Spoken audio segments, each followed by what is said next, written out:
చూస్తున్నాం. First question కొద్దిగా స్లోగానే చదువుతాను. ఎందుకంటే మీకు కొద్దిగా వీటిపైన ఎక్కువ అవగాహన లేకపోవచ్చు. ఈ క్రింది వాటిలో కేంద్ర ప్రభుత్వ విధానాల తయారీలో ఉపయోగపడే సంస్థలేమిటి? కేంద్ర ప్రభుత్వం ఏం చేస్తుందంటే కొన్ని ప్రభుత్వ విధానాలు తయారు చేస్తుంది. అందులో ఉపయోగపడే సంస్థలు ఏమిటి అని క్వశ్చన్ అడగడం జరిగింది exam point of view. Parliament ఉపయోగపడుతుంది. నాయిస్ వ్యవస్థ ఉపయోగపడుతుంది. జాతీయ సలహా మండలి ఉపయోగపడుతుంది. క్యాబినెట్ సెక్రటరీ ఉపయోగపడుతుంది. ఈ 5 కూడా ప్రభుత్వ విధానాల తయారీలో ఉపయోగపడడం జరుగుతుంది. అంటే చాలా జాగ్రత్తగా గమనించుకోగలగండి ఎగ్జామ్ పాయింట్ ఆఫ్ లో పార్లమెంటు, న్యాయ వ్యవస్థ, సలహా జాతీయ సలహా మండలి, క్యాబినెట్ సెక్రటరీ ఈ 4 కూడా మనకి కేంద్ర ప్రభుత్వం యొక్క ప్రభుత్వ విధానాల తయారీలో ఉపయోగపడడం జరుగుతుంది అని చెప్పేసి మనమందరం కూడా తెలుసుకోవడం జరుగుతుంది. రైట్, క్లియర్ గా నెక్స్ట్ వన్ ఏమిస్తున్నాడో చూడండి. సాంఘిక పరమైన విధానాలు అంటే ఏమిటి? ఆర్థిక పరమైన విధానాలు అంటే ఏమిటి? రాజకీయ పరమైన విధానాలు అంటే ఏమిటి? భద్రతాపరమైన విధానాలు అంటే ఏమిటి అనేది మనకి ఇవ్వడం జరిగింది. చూడండి అమ్మా, సాంఘిక పరమైన అంటే మహిళల పైన చేసే విధానాలని సాంఘిక పరమైన విధానాలుగా చెప్తారు. రైట్, క్లియర్ గా గుర్తుపెట్టుకోండి. ఆర్థిక పరమైన విధానాలు అంటే పారిశ్రామిక విధానాలని మనం ఆర్థిక పరమైనదిగా చెప్తాం. రాజకీయ పరమైంది అంటే గుర్తుపెట్టుకోండి, విదేశాంగ విధానాన్ని పిలుస్తుంది. భద్రతాపరమైందంటే అణుశక్తి. అడుగుతాడమ్మా, ఇది గుర్తుపెట్టు. సాంఘికపరమైన విధానము అంటే మహిళల పైన చేసే జాతీయ విధానము. ఆర్థిక అంటే పారిశ్రామిక విధానము. రాజకీయ అంటే విదేశాంగ విధానము. భద్రతాపరమైందంటే అణుశక్తి భాగం. Right, very very important. Next one జాగ్రత్తగా గమనించండి. పునరావాసం పట్ల జాతీయ విధానానికి సంబంధించిన సరైన దానిని గుర్తించండి. Most important. ఈ పునరావాసము అనే దానిపైన మనం మాట్లాడుకుంటున్నాం. ఈ పునరావాసము అనేది జాగ్రత్తగా గమనించుకున్నట్లయితే ఈ పునరావాస పట్ల జాతీయ విధానము అనే దాన్ని ఎప్పుడు తీసుకొని వచ్చారయ్యా అంటే జాగ్రత్తగా గమనించండి. ఎప్పుడు తీసుకొని వచ్చారయ్యా అంటే 2004 సంవత్సరంలో తీసుకొని వచ్చారు ఈ పునరావాసం పట్ల జాతీయ విధానం అనే దాన్ని. ఇందులో ఏం చెప్పారో జాగ్రత్తగా వినాలి. ఇందులో ఏం చెప్పారయ్యా అంటే ఈ విధానం అనేది అసంకలితంగా స్థాన మార్పు చేసే ఉద్దేశం వారికి ఉద్దేశించినది. 200 కన్నా ఎస్టీ కుటుంబాల తరలింపులకై గిరిజన అభివృద్ధి పథకానికి సంబంధించినది. పునరావాసంలో భాగంగా భూమిని గాని ఉద్యోగాన్ని గాని మంజూరు చేయాలి. అంటే ఇది సంకల్పితం కాదు, అసంకల్పితంగా చెప్పడం జరుగుతుంది. 200 కన్నా ఎక్కువ ఎస్టీ కుటుంబాల తరలింపుకై ఈ గిరిజన అభివృద్ధి పథకంలో ఈ యొక్క పునరావాసంలో ఉంటుంది. వాళ్ళకి ఏమి ఇవ్వాలంటే ఈ గిరిజనులకి భూమిని గాని ఉద్యోగాన్ని గాని మంజూరు చేయాలి. ఇటువంటి వాటిదే పునరావాసం పట్ల ఈ యొక్క జాతీయ విధానము అనేది అంటారు. 2004 సంవత్సరంలో తీసుకురావడం జరిగింది. కాబట్టి పైవన్నీ కూడా మనకి రైట్ వెరీ వెరీ ఇంపార్టెంట్. ఇది ఖచ్చితంగా ఇయర్స్ అడుగుతాడు వాడు. ఇయర్స్ ఖచ్చితంగా అడుగుతాడు. మీరందరూ కూడా గుర్తుపెట్టుకోగలగాలి. ఎగ్జామ్ పాయింట్ ఆఫ్ లో చాలా చాలా ఇంపార్టెంట్. ఆ యొక్క విధానం ఏమిటి అనేది జాగ్రత్తగా గమనించండి. పునరావాసం పట్ల జాతీయ విధానం ఎప్పుడయ్యా అంటే మీకు తెలుసు 2 మహిళా సాధికారిత మోస్ట్ మోస్ట్ మోస్ట్ ఇంపార్టెంట్. 2001 సంవత్సరం మహిళా సాధికారతపై జాతీయ విధానం. బాలల పట్ల జాతీయ విధానం.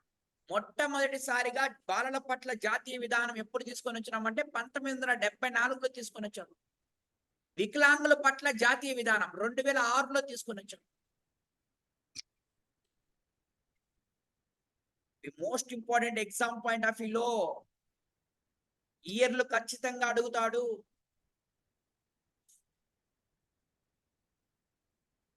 మీకు ఇచ్చిన మెటీరియల్ ఉన్నాయి, మరి జాగ్రత్తగా గమనించుకోండి. క్వశ్చన్ రూపంలో వచ్చినప్పుడు ఖచ్చితంగా మీరందరూ కూడా జాతీయ పునరావాసం పట్ల జాతీయ విధానం ఎప్పుడంటే 2004.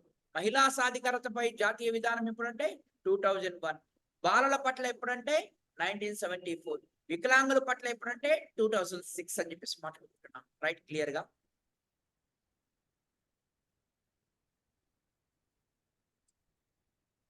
ఫస్ట్ ఆప్షన్ మొదటి చూడాలి. మీ అందరికి కూడా తెలిసిన విధానమే జాతీయ జనాభా విధానం. Most important. జాతీయ జనాభా విధానం ఎప్పుడయ్యా 2000 సంవత్సరంలో ప్రవేశపెట్టారు. దీని టార్గెట్ ఏమిటంటే 2010 నాటికి సంపూర్ణ ఫలవంత రేటుని తీసుకురావాలి. టోటల్ ఫెర్టిలిటీ రేటుని తీసుకురావాలి. టోటల్ ఫెర్టిలిటీ రేట్‌ని తీసుకురావాలి.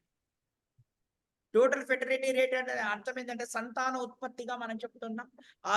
ఈ యొక్క సంతాన ఉత్పత్తికి సంబంధించిన దాన్ని తీసుకురావాలనేది దీని యొక్క ముఖ్య ఉద్దేశ్యం.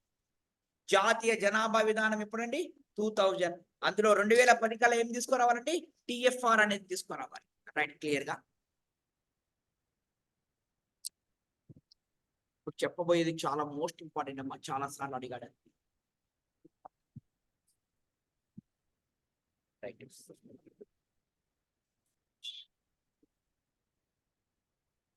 చాలా చాలా ఇంపార్టెంట్ తల్లి.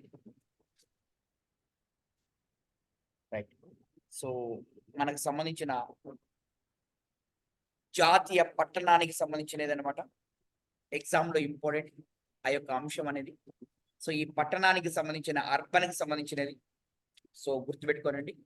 సో ఆవాసానికి సంబంధించినది. సో గుర్తుపెట్టుకోనండి ఎగ్జామ్ లో.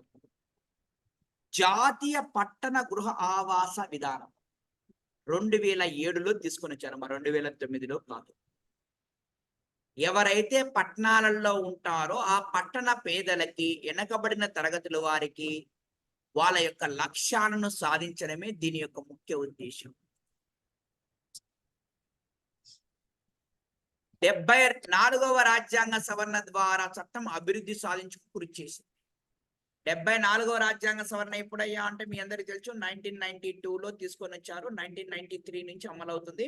అది ఏమిటి అంటే పట్టణాలకు సంబంధించిన రాజ్యాంగ సవరణ పివి నరసింహారావు కాలంలో తీసుకొని వచ్చారు. చూడండి, జాతీయ పట్టణ గృహ ఆవాస విధానం ఎప్పుడు తీసుకొని వచ్చారయ్యా అంటే 2007లో. ఎవరైతే పట్టణ ప్రాంతాలలో పేదలు ఉంటారో, వెనకబడిన తరగతులు ఉంటారో వారి యొక్క లక్ష్యాలను సాధించడానికి అని చెప్తున్నాం. ఇది 74వ రాజ్యాంగ సవరణకి అనుగుణంగా దీన్ని తీసుకురావడం జరిగింది.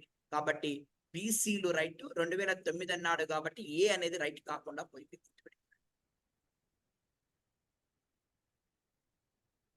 ఇప్పుడు మీరు చెప్పగలరు, మీలో ఆ క్యాపబిలిటీ ఉంది. తప్పాలి. జాతీయ పట్టణ గృహ ఆవాస విధానం ఎప్పుడయ్యా అంటే 2007. జాతీయ జనాభా విధానం ఎప్పుడయ్యా అంటే 2000 సంవత్సరంలో. చెప్పుకున్నాం కదా, చెప్పుకోలేదు, మీరే చెప్పాలంటే ఇది రైట్. 1కి డి ఉండాలా, 3కి సి ఉండాలా. ఎక్కడుంది అంటే 2 చోట్ల ఉంది. ఆ 2 చోట్ల ఉన్నప్పుడు మనం కన్ఫ్యూజ్ గా మనం మాట్లాడుకోవడం జరుగుతూ ఉంటుంది. జాగ్రత్తగా గమనించుకోండి. ఫస్ట్ వన్ ఆప్షన్ అవుతుంది క్లియర్ గా. So first one. 2కి బి జాతీయ ఆరోగ్య పరిశోధన విధానం 2001.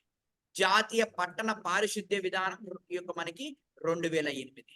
సో పట్టణాలలో పారిశుద్ధ్యం అయితే ఎప్పుడమ్మా 2008. పట్టణాలలో ఆవాసం అయితే ఎప్పుడమ్మా 2007. 2 కూడా గుర్తుపెట్టి. ఇక్కడ ఏవైతే ఇయర్లు వచ్చినాయో బిట్స్ లో అదే చాలు, మీకు అవసరం లేదు, ఎక్కువ అవసరం లేదు. ఆ విధానాలు చాలు. మహిళా సాధికారత ఎప్పుడు, పునరావాసం పట్ల జాతీయ విధానం ఎప్పుడు, బాలల పట్ల జాతీయ విధానం ఎప్పుడు, వికలాంగుల పట్ల జాతీయ విధానం ఎప్పుడు, ఇవి చాలు, గుర్తుపెట్టుకుండాలి. ఆడ ఒక 50 దానికి ఉంటాయి, అవన్నీ అవసరం లేదు. ఇక్కడ ఏవైతే బిట్స్ లో ఇచ్చినాడో అవి ఇంపార్టెంట్, గుర్తుపెట్టుకోండి. క్లియర్ గా.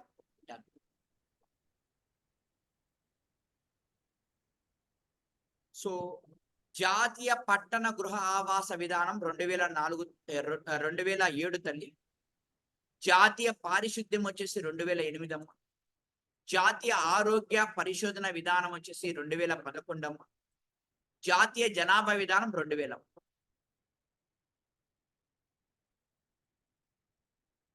క్లియర్. ఆరోగ్యం ఎప్పుడు 2011. రైట్, కొత్తది వస్తుంది చూడండి. జాతీయ జల విధానం ఇంపార్టెంట్. జాతీయ జల విధానం 1987.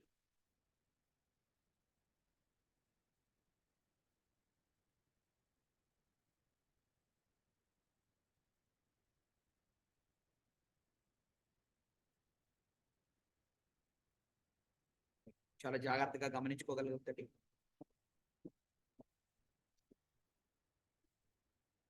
జాతీయ జల విధానం ఎప్పుడమ్మా? 1987. జాతీయ వ్యవసాయ విధానంకి వస్తుంది చూడండి. జాతీయ వ్యవసాయ విధానానికి సంబంధించి సరికానిది అంట. Very very very important. చాలా ఇంపార్టెంట్ ఈ క్వశ్చన్, జాగ్రత్తగా గమనించుకోవాలి.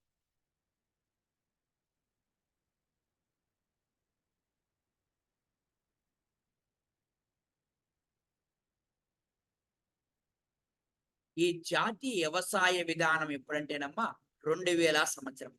దీంట్లో ఏమని ఉందంటేనమ్మా, ప్రతి సంవత్సరము వ్యవసాయ రంగంలో 4% కంటే వృద్ధి సాధించాలి.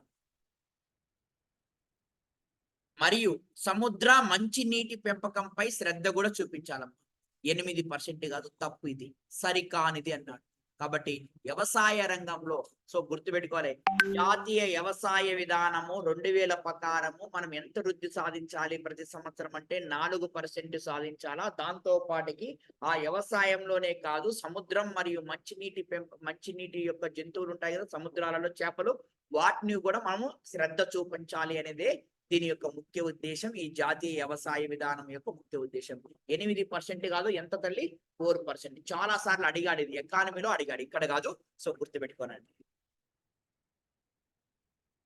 Very very important.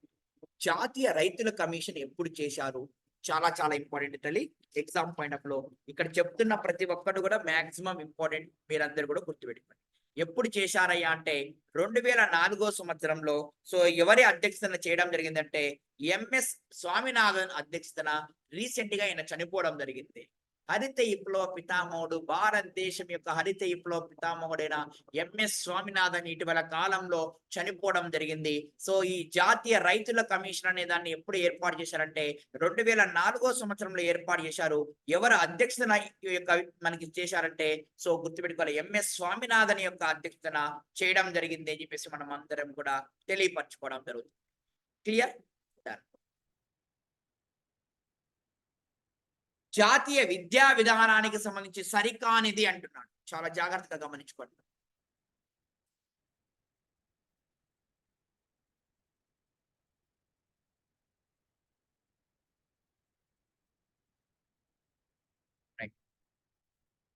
చూడాలమ్మా, ఫస్ట్ జాతీయ విద్యా విధానం ఎప్పుడంటే 1968.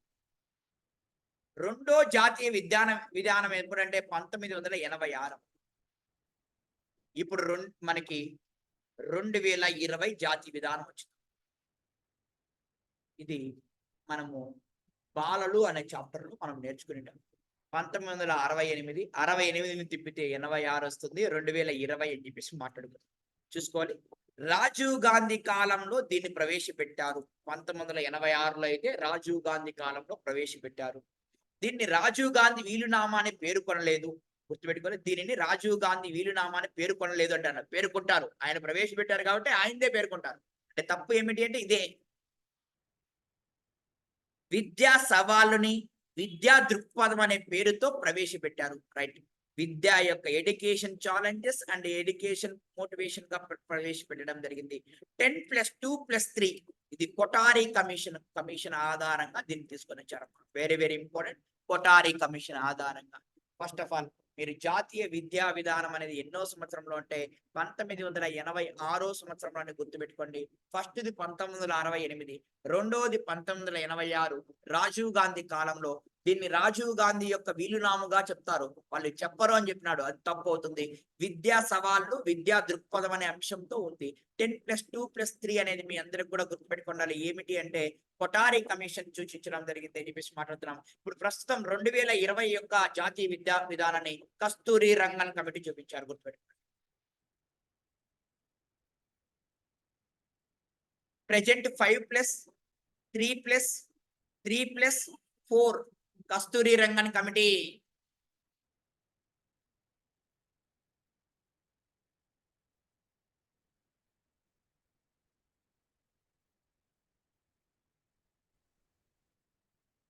చూడాలమ్మా, 1986 విద్యా విధానం ఉంది కదా తల్లి, అందులో భాగంగా ప్రవేశపెట్టిన దాని పేరేం పేరంటే చూడండి, ప్రతి టీచర్ గా చేసిన ప్రతి ఒక్క అభ్యర్థి, టీటీసీ చేసిన వ్యక్తి బ్లాక్ బోర్డ్ అనేది పోవాలి, స్కూళ్ళల్లో చెప్పడానికి వెళ్ళాలి ఖచ్చితంగా. టీచర్ గా ఈ యొక్క పిఈడి చేసిన లేదా టీటీసీ చేసినా కొన్ని రోజుల పాటు ఏం చేస్తారయ్యా అంటే స్కూల్కి వెళ్ళి ఏదో ఒక స్కూల్కి వెళ్ళి ట్రైనింగ్ లాగా చెప్పాలి. దాన్ని ఏమంటారంటే ఆపరేషన్ బ్లాక్ బోర్డ్ అంటారు. ఇంపార్టెంట్. 1986 జాతీయ విద్యా విధానంలో భాగంగా ప్రవేశపెట్టిన పథకం ఏమిటి అంటే ఆపరేషన్ బ్లాక్ బోర్డ్ గా చెప్పడం జరుగుతుంది.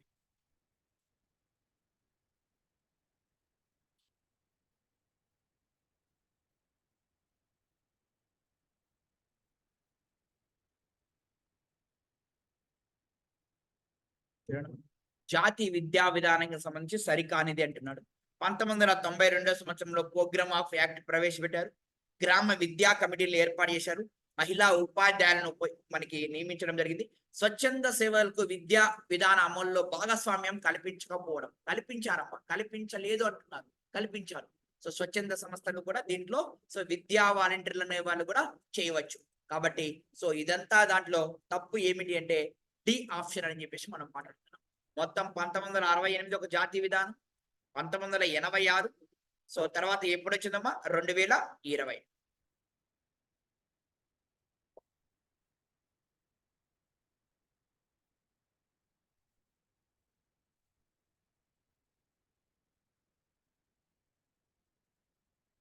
రైట్.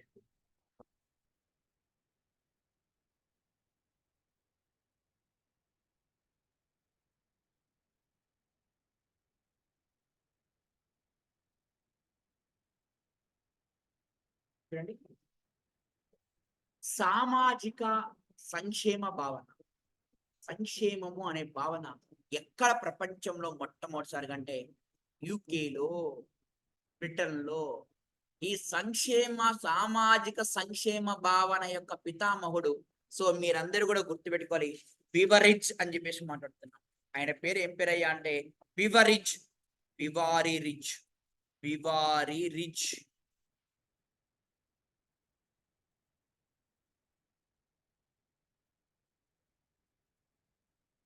సామాజిక సంక్షేమం most important exam point of లో మీరు అందరు కూడా గుర్తుపెట్టుకోండి.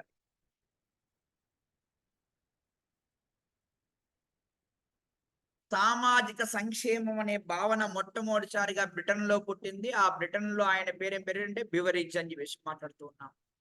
బ్రిటన్ అనేది మనకు గుర్తుపెట్టుకోండి. రైట్, క్లియర్ గా. రెండో చూడండి, ఈ క్రింది వారిలో సరైన వాక్యం ఏమిటి? ఈ క్రింది వారిలో సరైన వాక్యం ఏమిటి అంటే ప్రజల యొక్క, చాలా ఇంపార్టెంట్ అమ్మా, ప్రజల యొక్క సామాజిక, ఆర్థిక, రాజకీయ సమస్యల పరిష్కారమే సంక్షేమ యంత్రాంగం. రైట్ అంటావా, తప్పంటావా? వాళ్ళకున్న సామాజిక, ఆర్థిక, రాజకీయ యొక్క పరిష్కారం ఇవ్వాలి. రైట్ అంటావా, తప్పంటావా? రైట్. మొదటి ప్రపంచ యుద్ధం తర్వాత యుఎన్ఓ సంక్షేమాన్ని ప్రతిపాదించింది. తప్పు. రెండో ప్రపంచ యుద్ధం తర్వాత ప్రతిపాదించింది యుఎన్ఓ సంక్షేమాన్ని. ఒకటి రైట్, రెండోది తప్పు. గుర్తుపెట్టుకోండి, మోస్ట్ ఇంపార్టెంట్.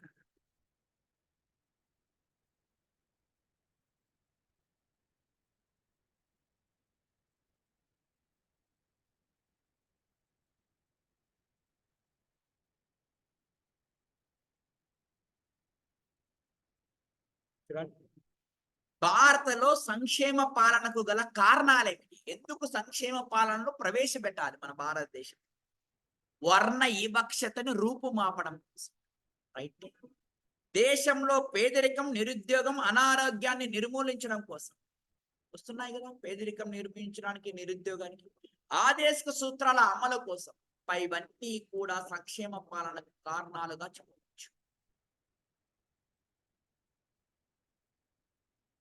క్లియర్ గా. భారతదేశంలో సంక్షేమ యంత్రాంగాన్ని అమలు చేయని సంస్థ ఏమిటి? మోస్ట్ ఇంపార్టెంట్ ఇది. ఏ మంత్రిత్వ శాఖ సంక్షేమాన్ని అమలు చేయదు? గిరిజన వాళ్ళు గిరిజనులకి, మానవ వాళ్ళు మనుషులకి, మహిళల వాళ్ళు మహిళలకి రోడ్లు అనేది సంక్షేమ పథకాలు ప్రవేశపెట్టారు.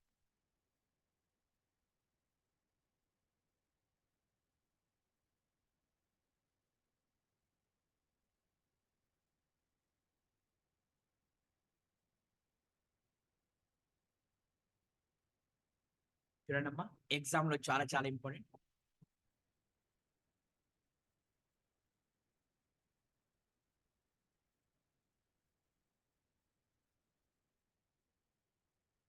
సంక్షేమం కోసం రాజ్యాంగబద్ధమైన కమిషన్లు ఏమున్నాయి? భారత రాజ్యాంగం సంక్షేమం కోసం పాల్పడుతున్న సంక్షేమ యొక్క ఏమున్నాయంటే ఎస్సీ కమిషన్ ఒకటి, ఎస్టీ కమిషన్ ఒకటి, ఓబీసీ కమిషన్ ఒకటి. ఈ మూడు. ఎస్సీ కమిషన్ ఏమో ఆర్టికల్ నెంబర్ 338, ఎస్టీ కమిషన్ ఏమో 338, ఓబీసీ కమిషన్ మాత్రం 340. ఈ మూడు మాత్రమే సంక్షేమానికి పాల్పడుతున్న రాజ్యాంగ సంస్థలుగా చెబుతున్నారు.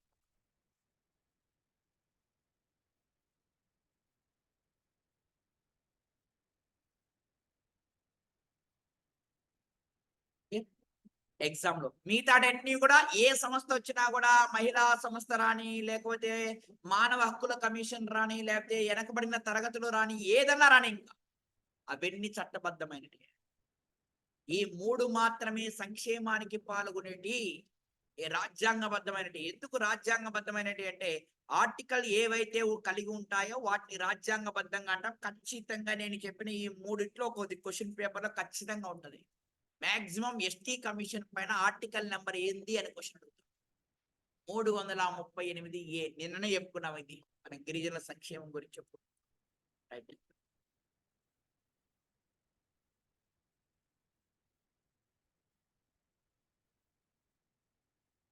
చూడండమ్మా, ఇవి రాజ్యాంగం యొక్క ఆర్టికల్ అడిగారు. సింపుల్ గా చూడండి. చట్టం ముందర అందరూ సమానులే, ఆర్టికల్ నెంబర్ 14. వివక్షత చూపరాదు, ఆర్టికల్ నెంబర్ 15. ఉద్యోగాలు, ఆర్టికల్ నెంబర్ 16. వెట్టి చాకిరి నిర్మూలన, ఆర్టికల్ నెంబర్ 20.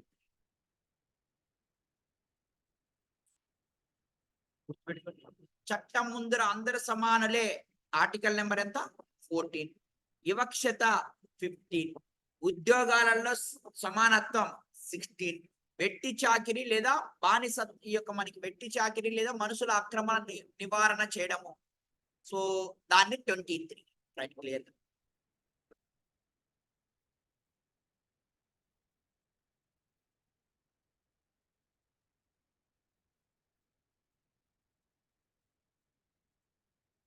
ఏడో క్వశ్చన్ జాగ్రత్తగా గమనించండి. ఏడో క్వశ్చన్,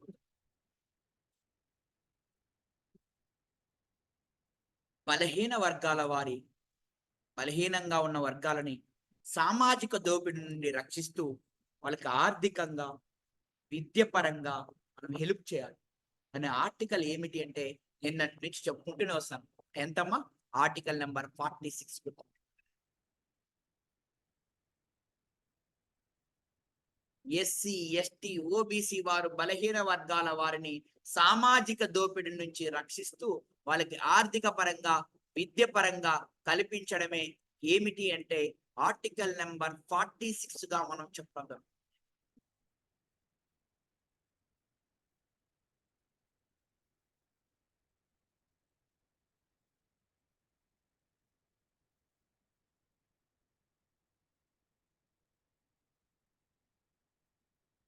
క్వశ్చన్ చూడండి దయచేసి.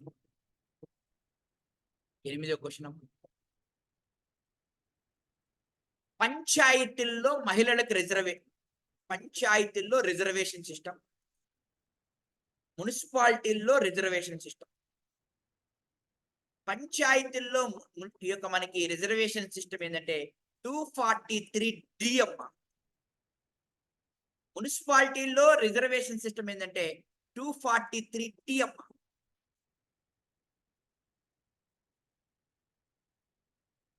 మీరు రేపు గ్రూప్ 2 ఆఫీసర్ అవుతే ఫస్ట్ సెలక్షన్ ఏం పెట్టుకుంటారంటే రేపు ఫిలిమ్స్ సెలెక్ట్ అయిన తర్వాత DT పెట్టుకుంటారు, డిప్యూటీ తహసీల్దార్ గుర్తుపెట్టుకుంటారు. ఫస్ట్ ఆప్షన్ పెట్టాల్సింది అదే. MROకి ఎక్కువ ప్రయారిటీ ఉంటుంది అనమాట. ఆ తర్వాత మున్సిపల్ కమిషనర్కి ఎక్కువ ప్రయారిటీ ఉంటుంది. ఆ తర్వాత సబ్ రిజిస్ట్రార్, ఆ తర్వాత GST ఆఫీసర్. కాబట్టి ఫిలిమ్స్ క్వాలిఫై అయితే ఇవన్నీ పెట్టుకోవడానికి ఆస్కారం ఉంటుంది.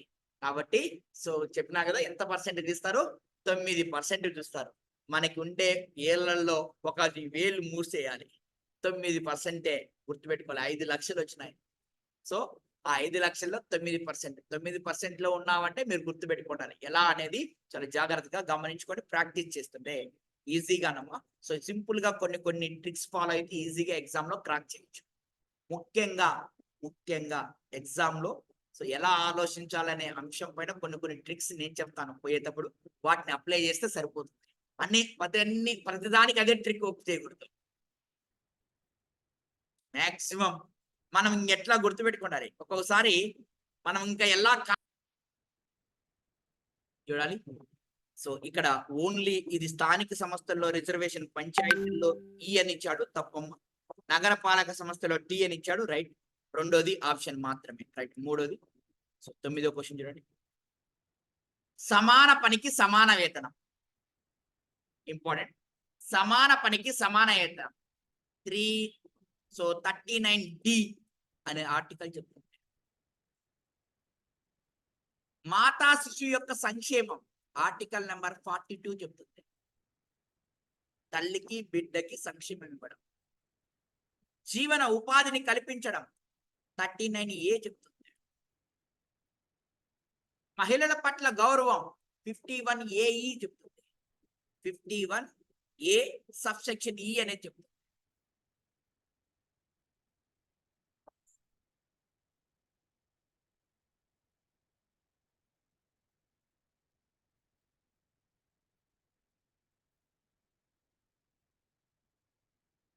మీకు ఇవి మెయిన్స్ పోయినప్పుడు ఈ ఆర్టికల్స్ ఎలా గుర్తుపెట్టుకోవాలని చెప్పేస్తాం. క్వాలిటీ సింపుల్ గా గుర్తుపెట్టుకుంటారు.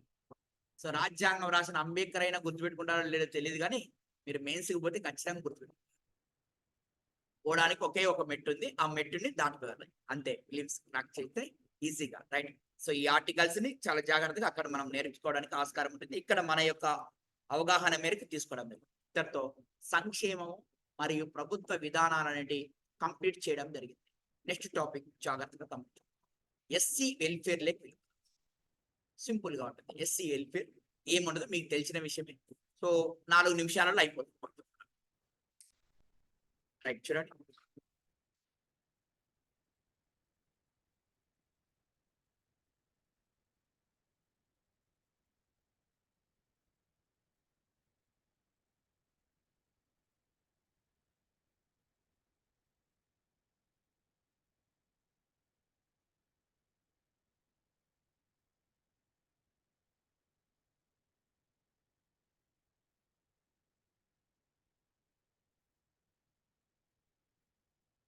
చూడండమ్మా, ఇక్కడ చెప్పుకున్నాం తల్లి, ఒకసారి వినాలి మీరంతా.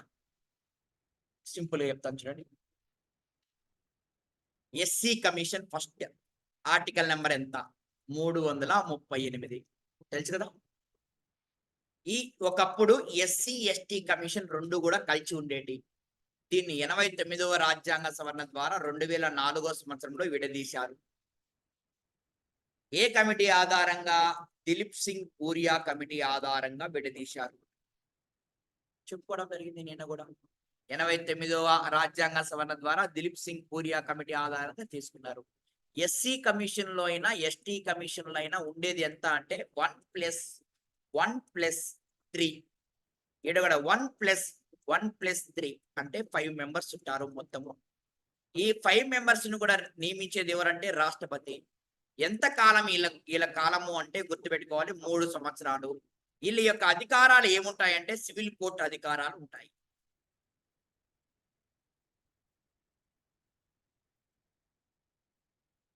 రైట్. సో ఇవి రాజ్యాంగబద్ధమైన సంస్థల, మామూలు సంస్థల? రాజ్యాంగబద్ధమైన. 338, 338A అనే ఆర్టికల్ కూడా మనం ఇచ్చేసినాం. చాలా జాగ్రత్తగా ఇప్పుడు చూడండి, ఆ క్వశ్చన్ ని అండర్స్టాండింగ్ చేసుకుంటే వెళ్ళిపోదాం. రైట్, క్లియర్ గా. ఫస్ట్ ఎస్సీ కమిషన్ కి చూడమ్మా. ఎస్సీ కమిషన్ కి సంబంధించి క్రింది వాటిలో సరైనది ఏమిటి? ఎస్సీ కమిషన్ లో ఒక చైర్మన్, ఒక వైస్ చైర్మన్ ఉంటారు. ఎస్సీ కమిషన్ లో 3 సభ్యులు ఉంటారు. రైటా? 2 కూడా రైట్. ఎస్సీ కమిషన్ తన నివేదికను ఎవరికి ఇస్తుందంటే రాష్ట్రపతికి ఇస్తుంది. ఎవరు నియమిస్తారయ్యా అంటే రాష్ట్రపతి నియమిస్తాడు. ఎన్ని సంవత్సరాలు అంటే 3 సంవత్సరాలు. రైట్, గుర్తుపెట్టుకోండి. ఎస్సీ కమిషన్ యొక్క విధులు ఏమున్నాయో ఒక్కసారి చూడండి. ఎస్సీ కమిషన్ యొక్క విధులు ఏమిటి అంటే పౌర హక్కుల చట్టాన్ని అమలు చేయాలి. పౌర హక్కుల చట్టం అంటే ఏమిటి అంటే 1976 అనేది పౌర హక్కుల చట్టం ఆ చట్టాన్ని అమలు చేయడమే ఎస్సీ కమిషన్ యొక్క ముఖ్య ఉద్దేశం. అదేవిధంగా ఎస్సీ ఎస్టీ అట్రాసిటీ యాక్ట్ 1989ని అమలు చేసే తీరును పైన గమనించగలగాలి ఎస్సీ కమిషన్ యొక్క ముఖ్య ఉద్దేశం. ఇక్కడ 2 ఇయర్లు వచ్చినాయి, 2 కూడా ఇంపార్టెంట్. జాతీయ పౌర హక్కుల చట్టం 1976, ఎస్సీ ఎస్టీ అట్రాసిటీ యాక్ట్ 1989.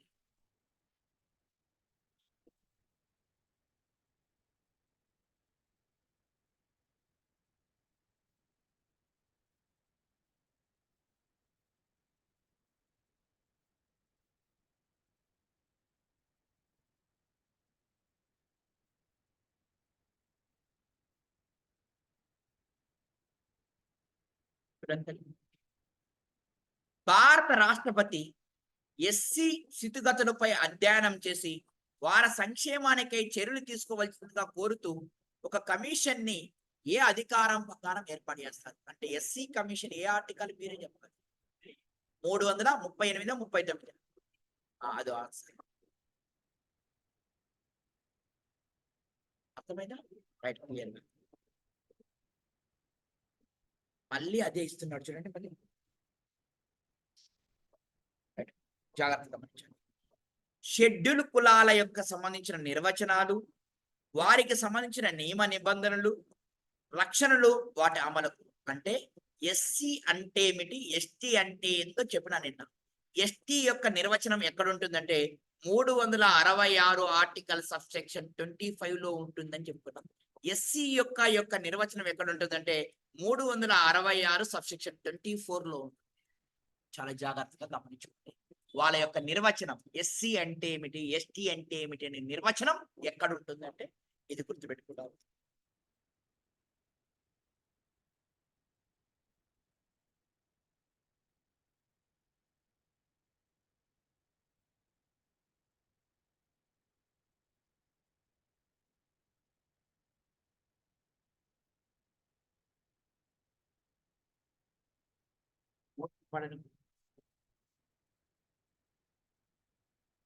భారతదేశంలో ఎస్సీ వాళ్ళకి ప్రత్యేక అవకాశాలు కల్పించాలని ఎవరి నివేదిక ఆధారంగా మోస్ట్ ఇంపార్టెంట్ ఎస్సీ వారికి ప్రభుత్వం ప్రత్యేక అవకాశాలను కల్పించాలని ఎవరి యొక్క నివేదిక ఆధారంగా మొట్టమొదటిసారిగా ఆలోచించడం జరిగింది అంటే మీరందరూ కూడా గుర్తుపెట్టుకోవాలి, Hutton commission. Very very very important.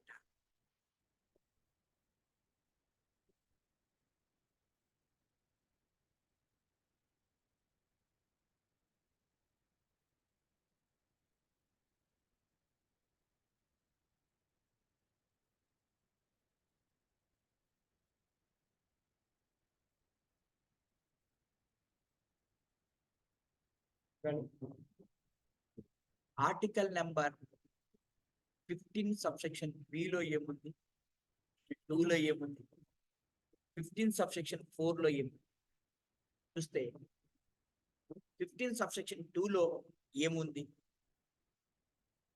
అంటే మనకి పబ్లిక్ ప్లేసుల్లో ఎవరైనా ఉన్నట్లయితే పబ్లిక్ ప్లేసెస్ లో ఏమి కూడా చేయరాదు. అది ఆర్టికల్ నెంబర్ 15 సబ్సెక్షన్ 2 లో ఉంటుంది. ఇక్కడ పిల్లలు అన్నాడు, ఇది తప్పు అవుతుంది. పిల్లలు అనేది ఎక్కడ ఉంటుంది అంటే 15 సబ్సెక్షన్ 3 అనే దాంట్లో. 15 సబ్సెక్షన్ 4 లో ఏముంటుందంటే ఎస్సీ ఎస్టీ వాళ్ళకి విద్యా సంస్థల్లో కల్పించే రిజర్వేషన్ అనేది ఉంటుంది. కేవలం బి అనేది మాత్రమే రైట్.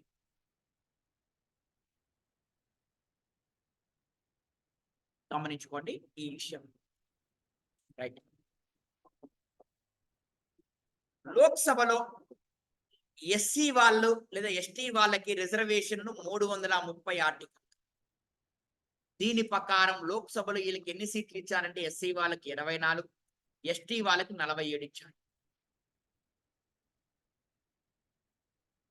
సో 330 ఆర్టికల్ ని బేస్ చేసుకొని ఎస్సీ వాళ్ళకి లోక్సభలో 84 సీట్లని, ఎస్టీ వారికి 47 సీట్లని ఇవ్వడం జరిగింది.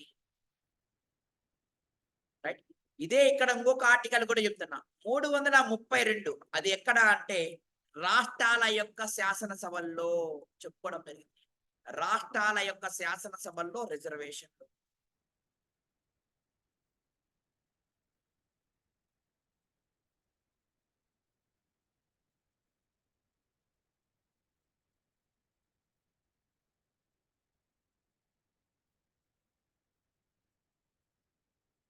ఎనిమిదో క్వశ్చన్ చూడండి. ఈ క్రింది వానిలో సరైనది గుర్తించండి అని క్వశ్చన్ అడుగుతున్నారు. గమనించండి. లోక్సభలో ఎస్సీలకి రిజర్వేషన్ చేసిన సీట్లు ఎంత? 84. ఎస్టీలకి 47. రైటే కదా? రెండు రైట్. లోక్సభలో ఎస్టీల యొక్క రిజర్వేషన్ గురించి చెప్పే ఆర్టికల్ నెంబర్ ఎంత? 330. శాసనసభలో అయితే 332. రైట్, క్లియర్ గా.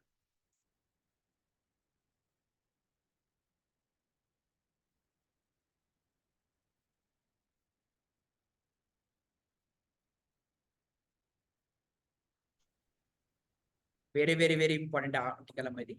339 ఆర్టికల్ గురించి చెప్తా చూడండి.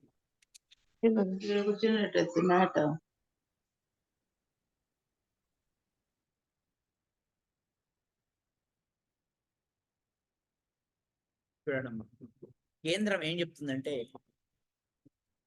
రాష్ట్రాలకు చెప్తుంది, ఎస్సీ వాళ్ళ కోసం, ఎస్టీ వాళ్ళ కోసం సంక్షేమ పథకాలు చేపట్టండి అని చెప్తుంది. ఎవరికి చెప్తుంది? కేంద్రము రాష్ట్రాలు ఖచ్చితంగా చేపట్టాలి. Very very very important. ఏ ఆర్టికల్ ప్రకారం అంటే 339.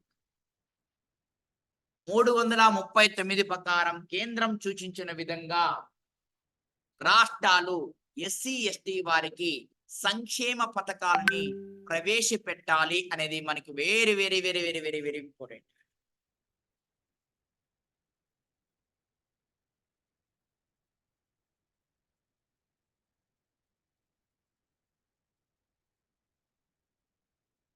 అర్థమవుతుందా తల్లి? చాలా చాలా ఇంపార్టెంట్.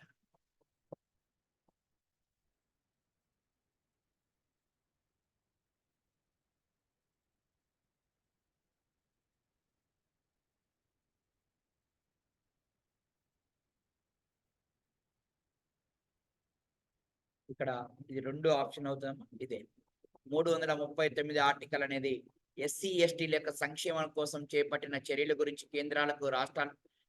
రాష్ట్రాలకు ఆదేశిస్తుంది.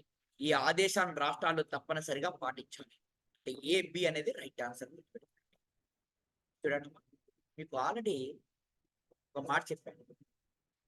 366లో 24లో ఎవరి యొక్క నిర్వచనం ఉంటుంది? ఎస్సీల నిర్వచనం. 366 25లో ఎవరిది ఉంటుంది? ఎస్టీల యొక్క నిర్వచనం. అదే విధంగా 341లో ఎస్సీల నిర్వచనం, 342లో కూడా ఎస్టీల నిర్వచనం అనేది ఉంటుంది.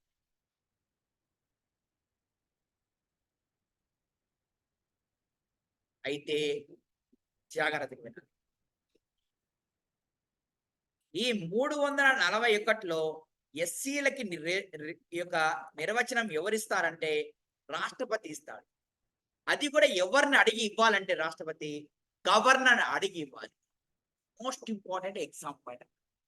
341వ ఆర్టికల్లో ఏమని ఉంటుంది అంటే రాష్ట్రపతి గవర్నర్ అడిగి ఎస్సీల యొక్క ఎస్సీల యొక్క నిర్వచనం కానీ ఎస్టీల యొక్క నిర్వచనం కానీ ఇవ్వాలి అనేది ఉంటుంది.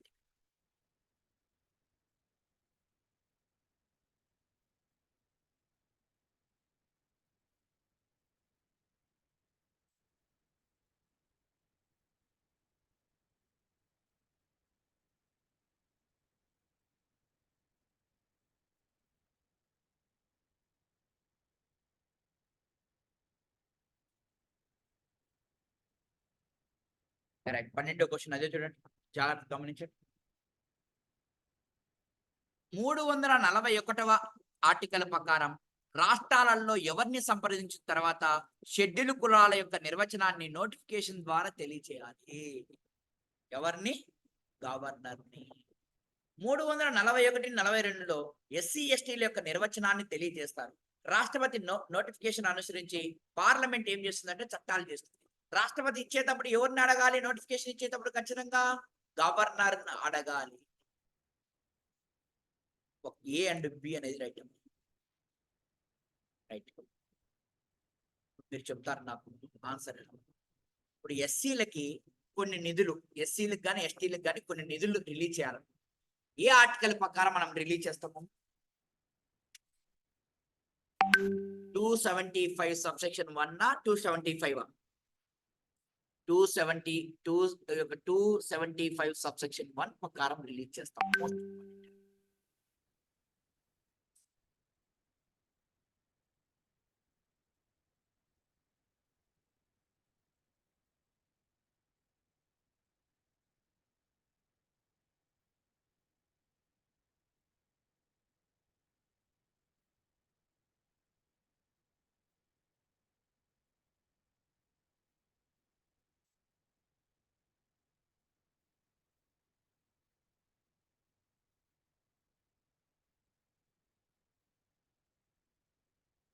చూడండి, ఒక్కసారి మనం మాట్లాడుకుందాం. యాక్చువల్గా ఎస్సీ ఎస్టీ ఈ రెండు మొదటిలో చట్టబద్ధమైనటి. 1978 సంవత్సరంలో మొరార్జీ దేశాయి గారు ఈ రెండింటిని ఏం చేస్తారయ్యా అంటే 65వ రాజ్యాంగ సవరణ ద్వారా రెండింటిని కలిపేసి రాజ్యాంగబద్ధంగా చేశారు. అట్లా రాజ్యాంగబద్ధం చేయమని మొరార్జీ దేశాయికి సూచించిన కమిటీ ఏమిటి అంటే భోలానాథ్ పాస్వా కమిటీ. భోలానాథ్ పాస్వా కమిటీ. అర్థమవుతుందా తల్లి? ఫస్ట్ లో చట్టబద్ధంగా ఉన్నాయి, చట్టబద్ధంగా ఉన్న వాటిని మెర్జ్ చేశారు 1978లో మొరార్జీ దేశాయ్ వ్యక్తి. 65వ రాజ్యాంగ సవరణ ద్వారా మెర్జ్ చేశారు. ఏ కమిటీ సూచనల మేరకు అంటే భోలానాథ్ పాస్వా కమిటీ. అయితే 2004లో ఏం చేసినారంటే విడదీసినారు. ఏ కమిటీ ఆధారంగా? దిలీప్ సింగ్ బూరియా కమిటీ ఆధారంగా. ఏ రాజ్యాంగ సవరణ? 89వ రాజ్యాంగ సవరణ ద్వారా విడదీశారు. విడదీసి ఎవరికి ఏమి ఇచ్చారు? 338 ఏమో ఆర్టికల్ ఎస్సీకి ఇచ్చారు, 338 ఏ అనే ఆర్టికల్ ఎవరికి ఇచ్చారు? ఎస్టీకి ఇచ్చారు. క్లియర్ గా చాలా జాగ్రత్తగా గమనించుకోండి. రైట్. భోలానాథ్ పాస్వాన్ కమిటీ నేతృత్వంలో ఎస్సీ ఎస్టీలు కలిపి ఒక జాతీయ కమిషన్ ఏర్పాటు చేశారు. 1978లో మొరార్జీ దేశాయ్ ప్రభుత్వ కాలంలో ఈ కమిషన్ ఏర్పడింది. రెండు కూడా రైటే. ఏ రాజ్యాంగ సవరణ ద్వారా దీనికి రాజ్యాంగ భద్రత కల్పించారమ్మా? గుర్తుపెట్టుకోండి. 65 79? 65 ఫస్ట్ లో. విడదీసింది ఏ రాజ్యాంగ సవరణ ద్వారా? 89 ద్వారా.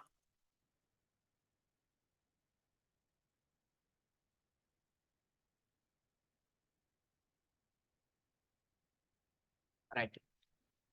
చూడండి, క్వశ్చన్ మళ్ళీ అడిగాడు. నేషనల్ ఎస్సీ ఎస్టీ కమిషన్ కు రాజ్యాంగ భద్రత కల్పించిన ప్రభుత్వం ఏమిటి? మొరార్జీ దేశాయా, ఎన్పి సింగా? మొరార్జీ దేశాయ్. ఎప్పుడు? 1978. ఏ కమిటీ? భోలానాథ్ పాస్వా. ఏ రాజ్యాంగ సవరణ? 65.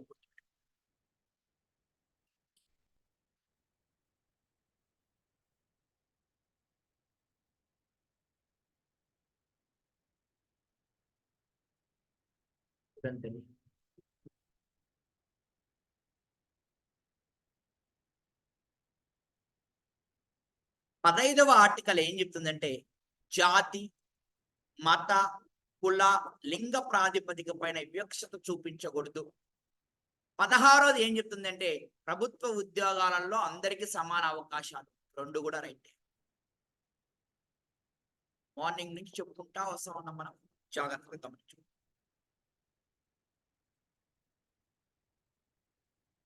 జాతీయ ఎస్సీ ఎస్టీ కమిషన్ యొక్క మొట్టమొదటి కమిషన్ చైర్పర్సన్ ఎవరంటే హనుమంతప్ప. మూడో వ్యక్తి ఎవరయ్యా అంటే దిలీప్ సింగ్ బూరియా. ఇది జస్ట్ గుర్తుపెట్టుకొని వదిలేండి, అవసరం లేదు. జాతీయ కమిషన్ సంబంధించి సరైన వాక్యం. ఈ కమిషన్ ని రాష్ట్రపతి నియమిస్తాడు. తప్ప రైట్? చెప్పాలి. తప్ప రైట్? ఈ కమిషన్ లో ఉండే సభ్యులను ఎవరు నియమిస్తారు? రాష్ట్రపతి. 5 సంవత్సరాల 3 సంవత్సరాలు? 3 సంవత్సరాలు. కేవలం ఏ మాత్రమే right. Very very important exam point of మీరందరూ కూడా గమనించండి.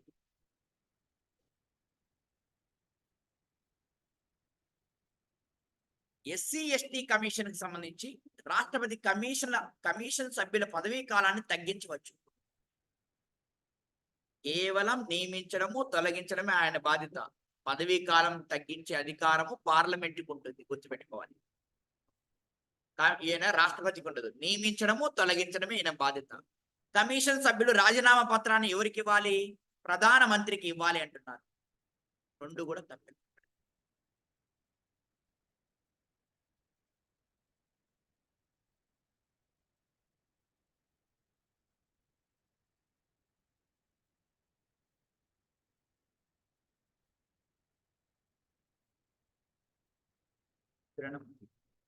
ఎస్సీ కమిషన్ లో ఉండే చైర్మన్ ఉంటారు కదమ్మా, కేంద్ర కేబినెట్ హోదా ఉంటుందా. వైస్ చైర్మన్ కి సహాయ మంత్రి హోదా ఉంటుంది, గుర్తుపెట్టుకోవాలి. సో ఎస్సీలో కావచ్చు, ఎస్టీ కమిషన్ లో కావచ్చు, చైర్మన్ కి ఏ హోదా ఉంటుందంటే కేంద్ర కేబినెట్ హోదా ఉంటుంది. సభ్యులకు కానీ వైస్ చైర్మన్ కి కానీ ఎలా ఉంటుందంటే సహాయ మంత్రి హోదా ఉంటుంది. రైట్, ఇక్కడ రెండు కూడా రైట్, గుర్తుపెట్టు. క్లియర్? ఇప్పుడు మీకు ఒక అంశం చెప్తున్నా, చాలా జాగ్రత్తగా గమనించాం. ఎస్సీ ఎస్టీ అట్రాసిటీ యాక్ట్ ఎప్పుడయ్యా అంటే 1989. ఎవరి కాలంలో వచ్చిందంటే విపి సింగ్ కాలంలో వచ్చింది. SC ST atrocity act VP Singh ప్రభుత్వ కాలంలో 1989 సంవత్సరంలో వచ్చింది. ఈ ఎస్సీ ఎస్టీ అట్రాసిటీ యాక్ట్ కింద ఎవరు డీల్ చేయాలి ఈ కేసులు అంటే డిఎస్పి స్థాయిలో ఉండే వాళ్ళే డీల్ చేయాలా ఈ కేసుల్ని. ఈ ఎస్సీ ఎస్టీ కింద అట్రాసిటీ యాక్ట్ కింద నమోదైన కేసెస్ ని ఎవరు డీల్ చేయాలి అంటే డిఎస్పి స్థాయి ర్యాంకింగ్ లో ఉన్న వారే చేయాలా. ఈ ఎస్సీ ఎస్టీ అట్రాసిటీ యాక్ట్ ఎప్పుడు అమల్లోకి వచ్చిందంటే 1990 జనవరి 30వ తేదీ నుంచి అమల్లోకి రావడం జరిగింది.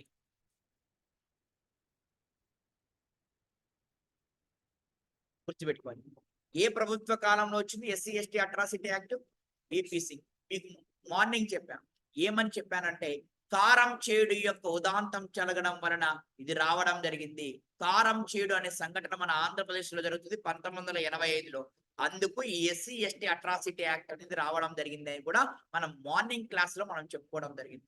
క్లియర్ గా మీరందరూ కూడా గమనించుకోగలగండి. ఇప్పుడు అడిగిన క్వశ్చన్ ఏమిటి అంటే ఎస్సీ ఎస్టీ యొక్క కేసుల నమోదు కనీసం ఏ స్థాయి అధికారి విచారణ చేయవలసింది ఉంటుందంటే డిఎస్పి స్థాయి.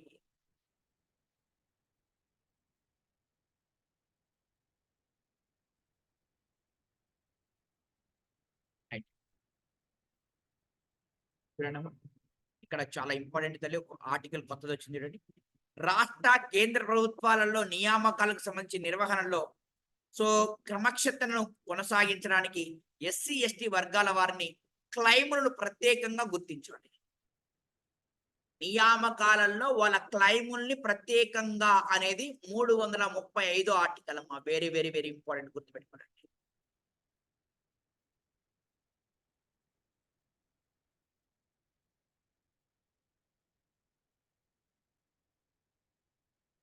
నెక్స్ట్ క్వశ్చన్ చూడండి. ఎస్సీ ఎస్టీ అట్రాసిటీ యాక్ట్ ఎప్పుడు వచ్చింది తల్లి? 1989. అంటరానితనం నిషేధం ఏ ఆర్టికల్లో ఉందమ్మా? 17వ ఆర్టికల్. ఏ రాజ్యాంగ సవరణ ద్వారా రెండింటిని వేరుపరిచారమ్మా ఎస్సీ ఎస్టీ కమిషన్ ని? 89, 87? 89. కలిపింది ఏ రాజ్యాంగమ్మా? 65. కలిపిందేమో భోలానాథ్ పాస్వా కమిటీ, విడదీసిందేమో దిలీప్ సింగ్ బిడియా కమిటీ. గుర్తుపెట్టుకోవాలంటే రెండు కూడా ఇంపార్టెంట్.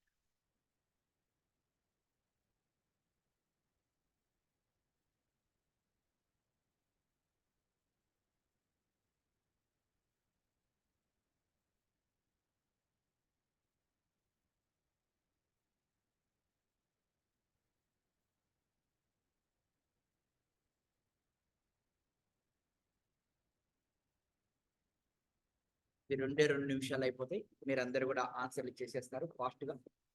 ఆల్రెడీ చెప్పుకున్నాం కాబట్టి ఈజీగా ఉంటాయి ఇవన్నీ కూడా.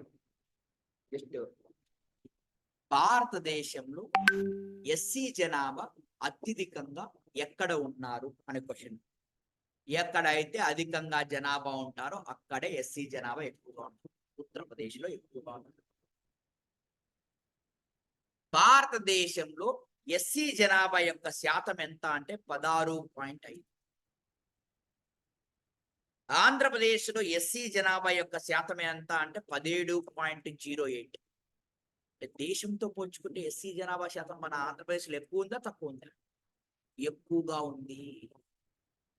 ఈ ఎస్సీ వారిలో గుర్తుపెట్టుకోవాలి, మన ఆంధ్రప్రదేశ్లో సెక్స్ రేషియో ఎంత ఉంది అంటే 1007 ఉంది. ఒకసారి చెప్తాను. భారతదేశంలో ఎస్సీ జనాభా ఎక్కువగా ఎక్కడున్నారంటే ఉత్తరప్రదేశ్లో ఉన్నారు.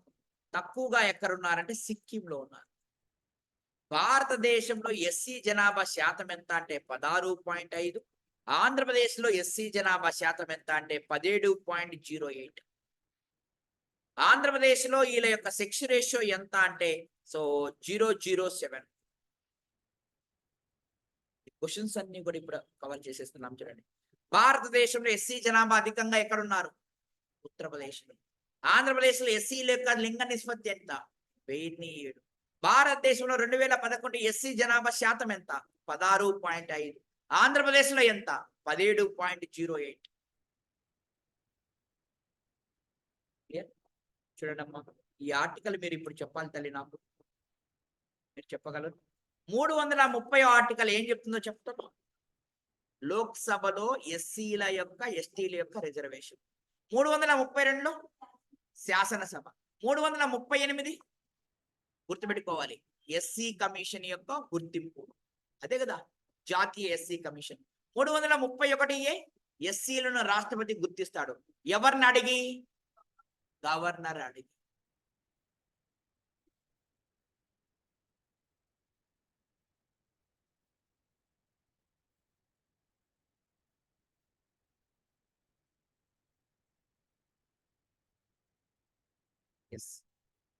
ఎస్సీల సంక్షేమం కోసం రూపొందించబడిన చట్టాలని కాలక్రమంలో రాయండి. అస్పృశ్యత నేరాల చట్టం 1955. ఎస్సీ అకృతుల చట్టం, ఎస్సీ ఎస్టీల అట్రాసిటీ యాక్ట్ 1989. వెట్టి చాకిరీ 1948. న్యాయ సేవలకు సంబంధించిన జాగ్రత్త గమనించుకోండి.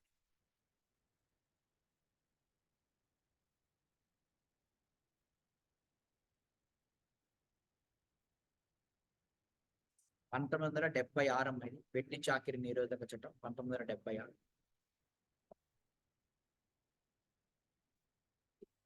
1955 ఆ తర్వాత వచ్చేసి ఇది 1989 కదా, ఇది 1986. రైట్. సో ఈ రెండు చట్టాలు బాగా గుర్తుపెట్టుకోండి. అసృష్ట నేరణ చట్టం ఎంత? 1955. ఎస్సీ ఎస్టీ యొక్క అట్రాసిటీ ఎప్పుడు? 1989. ఇది గుర్తుపెట్టుకోండి. రైట్, క్లియర్ గా ఇప్పుడు చెప్పండి అమ్మా, క్లియర్ గా. వెట్టి చాకిరి నిర్మూలన ఈ యొక్క ఆర్టికల్ నెంబర్ ఎంత? 23నా 24? 23. సో గుర్తుపెట్టుకోవాలి, ఎస్సీ ఎస్టీల పైన జరుగుతున్న అకృతుల నిరోధక చట్టం మనకి సంబంధించింది ఏమిటమ్మా? 17 ఆర్టికల్. బాల కార్మికుల నిషేధ ఆర్టికల్ ఎంతమ్మా?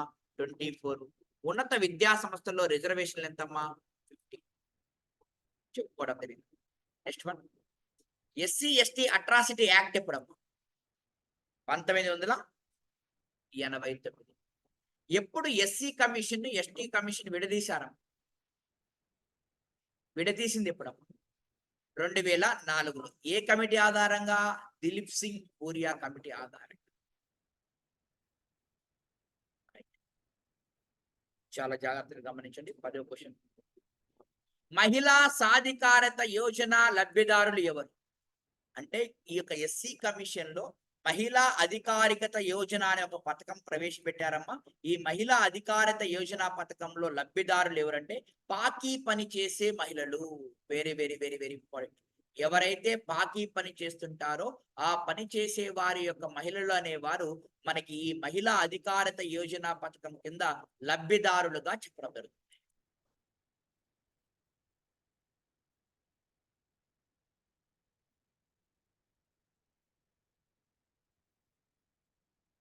భారతదేశానికి ఏ సంవత్సరంలో బాకీ పనుల యొక్క చేయడాన్ని నిషేధించారని క్వశ్చన్ అడుగుతున్నారమ్మా. బాకీ పనులు చేయడం అనేది 2013లో నిషేధించారు. చేతులతో బాకీ పనులు చేయడం వాటిని 2013లో. ప్రధానమంత్రి ఆదివాస యోజన పథకాన్ని ఏ సంవత్సరంలో ప్రారంభించారని క్వశ్చన్ అడుగుతున్నాడు. 2010లో చేశారు.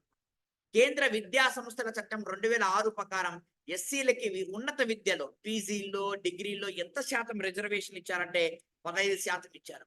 ఎస్సీ ఎస్టీ యొక్క అట్రాసిటీ యాక్ట్ కింద జైలు శిక్ష ఎన్ని సంవత్సరాలు విధిస్తారంటే 14 సంవత్సరాలు విధిస్తారమ్మా. ఏ స్థాయి అధికారి దీన్ని డీల్ చేయాలమ్మా? డిఎస్పి స్థాయి యొక్క అధికారి. క్లియర్ గా వీటిని జాగ్రత్తగా గమనించుకోండి. Exam oriented last and final గా బీసీ యొక్క వెల్ఫేర్ మెకానిజం చూద్దాం. Right, clear.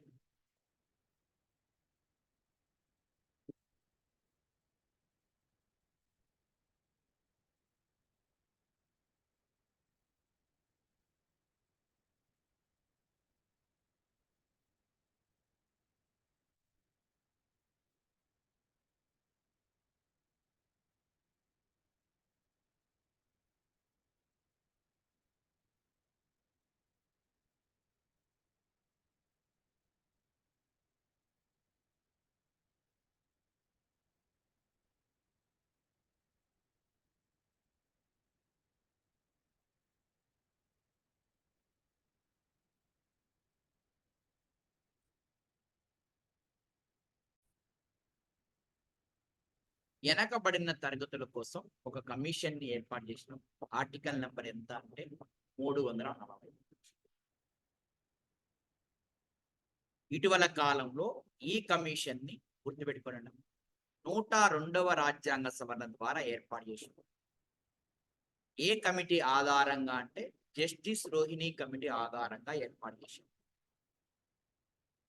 Important thirty. వెనకబడిన తరగతుల యొక్క సంక్షేమం కోసం ఏర్పాటు చేయబడిన కమిటీ. సో జస్టిస్ రోహిణి ఇటీవల కాలంలో 102వ రాజ్యాంగ సవరణ ద్వారా 340వ ఆర్టికల్ ని బేస్ చేసుకుని చేశాం. రైట్. అయితే దేశంలో వెనకబడిన తరగతుల యొక్క కమిషన్ ని మొట్టమొదటిసారిగా ఏర్పాటు చేయాలని చెప్పిన కమిషన్ ఏమిటి అంటే ఈ యొక్క ఓబీసీ కమిషన్ కి సంబంధించిన వచ్చిన మొట్టమొదటి కమిషన్, ఈ ఓబీసీల పైన మొట్టమొదటిసారిగా వచ్చిన కమిషన్ ఏంటంటే కాకా కాల్కేర్ కమిషన్. ఆ తర్వాత వచ్చిన కమిషన్ మండల కమిషన్. దేశంలో మొదటిసారిగా ఏర్పాటు చేసిన వెనకబడిన తరగతులపై ఏర్పాటు చేసిన కమిషన్ కాకా కాల్కేర్. రెండోది మండల కమిషన్.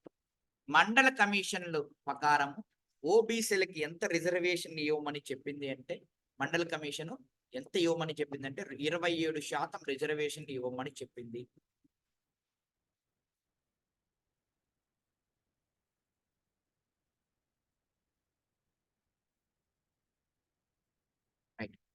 మండల కమిషన్ ఎప్పుడు వచ్చింది యాక్చువల్ గా అంటే 1978లో నియమించారు మొరాజీ దేశాయి కాలంలో. కానీ రిపోర్ట్ ఎప్పుడు ఆమోదించబడింది అంటే 1990లో. దాదాపుగా 12 సంవత్సరాలు రిపోర్టు ఆమోదించడానికి టైం పట్టింది.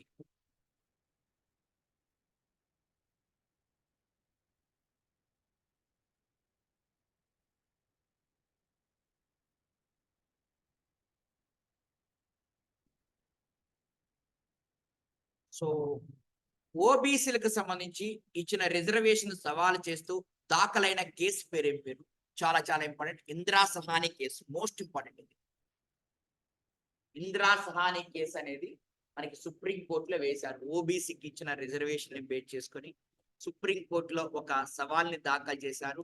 అది ఏమిటి అంటే ఇందిరా సహాని కేసు అని చెప్పేసి మాట్లాడుకుంటున్నాం.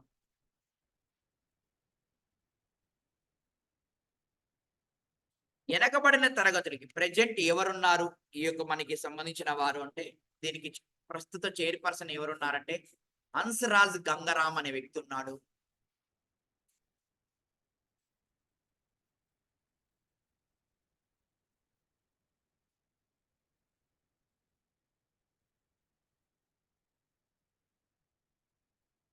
ఓబీసీ పైన ఏర్పాటు చేసిన మొట్టమొదటి కమిషన్ కాకా కాల్కేర్ 1953. రెండో కమిషన్ మండల కమిషన్ 1978 లేదా 79.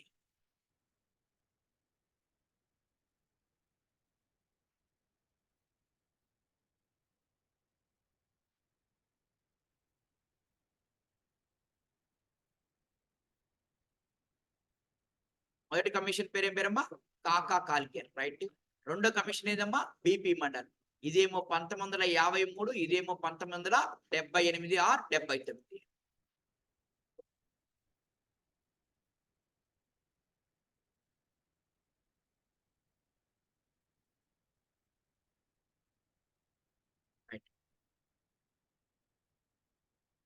సో మీ అందరికీ తెలిసే ఉంటుంది, మనం మాట్లాడుకున్నాం. రాష్ట్రపతి అనే వ్యక్తి ఒక కమిషన్ ఓబీసీ వాళ్ళకు ఉన్నారని ఏ ఆర్టికల్ ప్రకారం కమిషన్ ఏర్పాటు చేస్తాడు? 340, 70, 40. సో మీ సేమ్ రూల్, రాష్ట్రపతి నియమిస్తాడు. 1+1+3 మెంబర్స్ అనే వాళ్ళు ఉంటారు. కాబట్టి ఏబి ఇస్ రైట్ ఆన్సర్.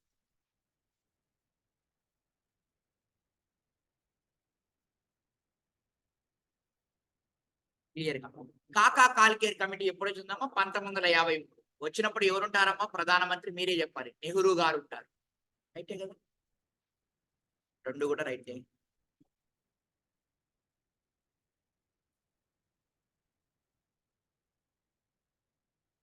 కాకా కాల్కేర్ రిపోర్ట్ 1955లో ఇస్తుందమ్మా. ఆ రిపోర్ట్ లో ఏముంది అంటే, బీసీ వాళ్ళ యొక్క జనాభా 1931 ప్రకారం తీసుకున్నాడు.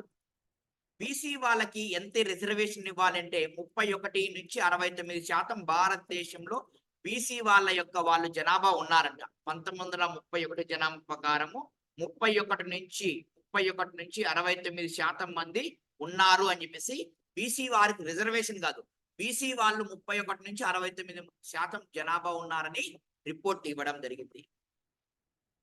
అంటే సో గుర్తుపెట్టుకోవాలి, కాకా కాల్కే కమిటర్ అనే కమిషన్ బీసీ వాళ్ళ యొక్క జనాభాని ఏ జనాభా లెక్కల ఆధారంగా తీసుకున్నారంటే 1931. దాని ప్రకారం ఏమని చెప్పాడంటే 31 నుంచి 69% అనేది బీసీ వాళ్ళ యొక్క జనాభా ఉంది అని చెప్పాడు.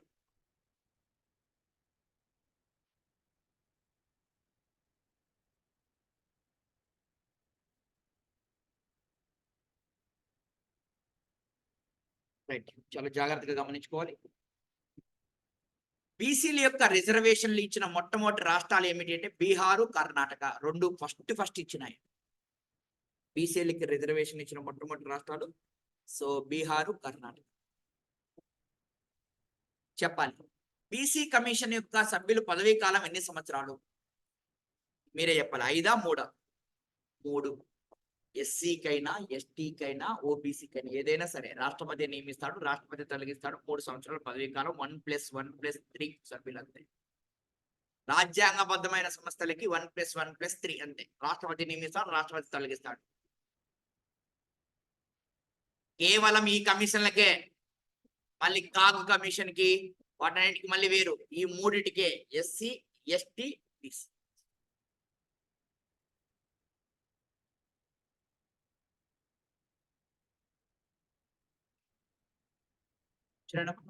జాతీయ బీసీ కమిషన్ ని నియమించేది ఎవరమ్మా? వ్యక్తి. సో చైర్మన్ గా నియమించబడిన వ్యక్తి సుప్రీంకోర్టు లేదా హైకోర్టు మాజీ న్యాయమూర్తిగా ఉండాలి. సో మరి ఈ కమిషన్ తొలగించే అధికారం రాష్ట్రపతికి ఉంటుంది. రైట్. ఈ రెండు కూడా రైట్. సుప్రీంకోర్టు లేదా హైకోర్టు మాజీ న్యాయమూర్తులనే చైర్మన్ గా నియమిస్తారు. రెండు ఎవరు నియమిస్తారు? సో మీ రాష్ట్రపతి నియమిస్తాడు. తొలగించడం కూడా ఎవరు తొలగిస్తారు? రాష్ట్రపతి తొలగిస్తాడు. AB is right answer.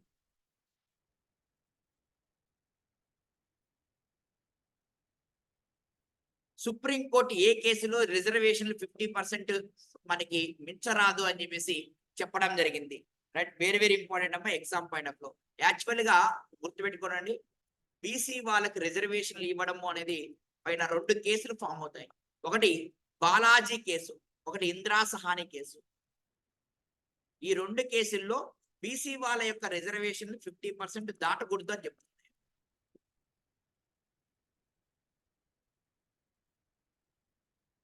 Balaji మరియు గుర్తుపెట్టుకున్నాను బాలాజీ ఇందిరా సహాని కేసు. బాలాజీ కేసేమో 1963, ఇందిరా సహాని కేసేమో 1992. ఈ యొక్క ఇందిరా సహాని కేసుని ఏమంటారంటే మండలి కేసు అని కూడా పిలుస్తారు. ఎందుకంటే మండలి యొక్క కమిషన్ ఆధారంగా ఈ కేసు ఫామ్ కావడం జరిగింది.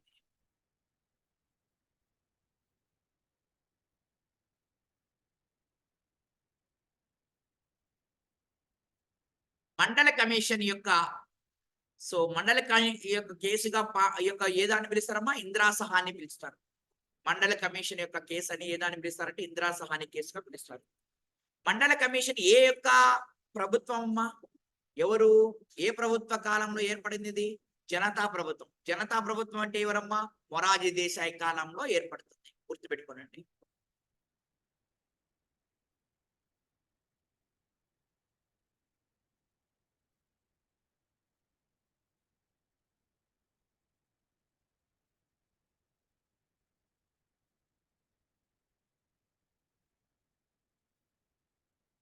సుప్రీంకోర్టు మండలి కేసులో ఇచ్చిన తీర్పుల్లో ముఖ్యమైన అంశాలు ఏమిటి? ఓబీసీల్లో సంపన్న శ్రేణులను మినహాయించాలా, తీసేయాలా? అదే క్రిమి లేయర్, నాన్ క్రిమి లేయర్ తీసుకొని వచ్చారు కదా, అదే. జాతీయ స్థాయిలో బీసీ కమిషన్ ఏర్పాటు చేయాలా? ఏర్పాటు చేశారు. ఏ ఆర్టికల్ ప్రకారం చెప్పాలి? ఏ ఆర్టికల్ ప్రకారం బీసీ వాళ్ళకు ఉండేది? 340 ఆర్టికల్. ఓబీసీలకి రిజర్వేషన్ ఇవ్వాలి, అన్ని కూడా రైట్ టేకులు. ఏ రాజ్యాంగ సవరణ ద్వారా, గుర్తుపెట్టుకోవాలి, ఓబీసీ వారికి చాలా చాలా ఇంపార్టెంట్. ఏ రాజ్యాంగ సవరణ ద్వారా దేశంలో ఉన్నత విద్యా సంస్థల్లో, ప్రైవేట్ విద్యా సంస్థల్లో ఓబీసీల వారికి రిజర్వేషన్ కల్పించారని క్వశ్చన్ అడుగుతున్నాడు. మోస్ట్ ఇంపార్టెంట్ 93వ రాజ్యాంగ సవరణ ద్వారా.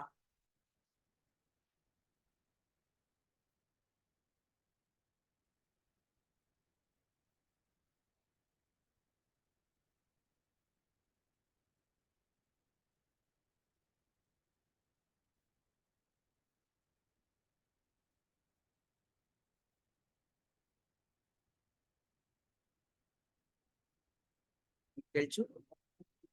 మండల కమిషన్ ఎవరు నియమించారంటే జనతా ప్రభుత్వం. 1978 లేదా 79 మొరార్జీ దేశాయ్ కాలంలో. ఎప్పుడు రిపోర్ట్ ఇచ్చిందంటే మీ అందరికీ తెలుసు, 1980లో ఇచ్చింది. దాన్ని యాక్సెప్ట్ చేసింది ఎప్పుడయ్యా అంటే 1990లో యాక్సెప్ట్ చేసింది. కారణం ఏంటంటే 2 సంవత్సరాలు మాత్రమే జనతా ప్రభుత్వం ఉంటుంది. ఆ మాదిరి కాంగ్రెస్ ప్రభుత్వం వస్తుంది. కాంగ్రెస్ ప్రభుత్వం పట్టించుకోదు. మళ్ళీ విపి సింగ్ ప్రభుత్వం వస్తుంది. విపి సింగ్ ప్రభుత్వం పట్టించుకుంటుంది ఈ రిపోర్ట్. కాంగ్రెస్ ప్రభుత్వం ఏం చేస్తుంది? ఈ రిమోట్ ని పక్కన పడేస్తారు.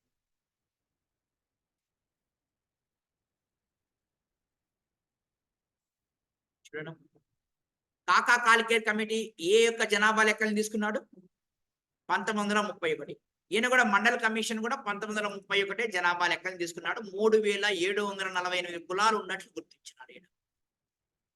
ఆయనేమో 31 నుంచి 69% ఉన్నట్లు గుర్తించాడు. ఈయనేమో కులాలు గుర్తించినాడు 3743 కులాలు.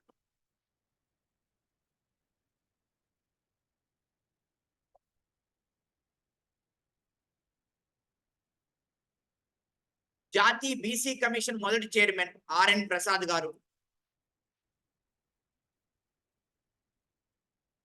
జాతీయ బీసీ కమిషన్ విధులు ఏమిటి? వెనకబడిన తరగతులకు సంబంధించి ఫిర్యాదులను స్వీకరిస్తుంది. వెనకబడిన తరగతుల యొక్క జాబితాను సవరణ చేయబడుతుంది. రెండు కూడా రైటే.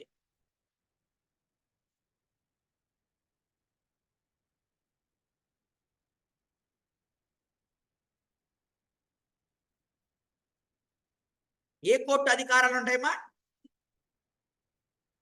వీటికి సివిల్ కోర్టు అధికారాలు ఉంటాయా, మామూలు కోర్టు అధికారాలు ఉంటాయా? చెప్పా. ఏ రాజ్యాంగబద్ధ సంస్థకైనా సరే సివిల్ కోర్టు అధికారాలు ఉంటాయి. 340 ఆర్టికల్ ప్రకారమా? 340 ప్రకారం. 340 ఆర్టికల్ ప్రకారం దీన్ని ఏర్పాటు చేశారు. రైట్. జాగ్రత్త. బీసీ కమిషన్ ఎప్పుడు అమల్లోకి వచ్చింది? మోస్ట్ ఇంపార్టెంట్ అమ్మాయి.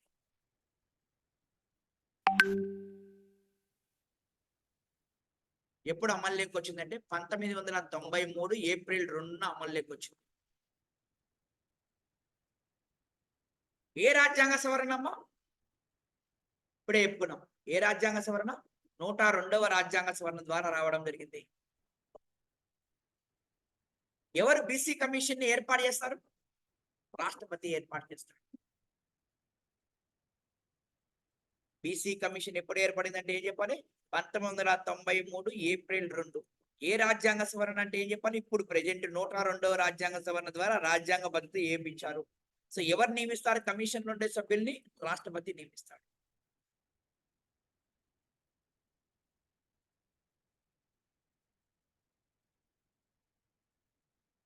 రైట్, ఫైనల్ గా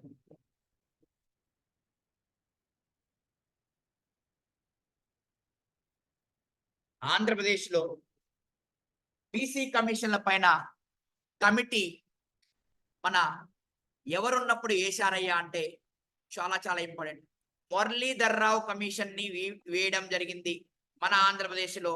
ఎవరి కాలంలో అంటే ఎన్టీ రామారావు కాలంలో 1987 సంవత్సరంలో, 1982 సంవత్సరంలో.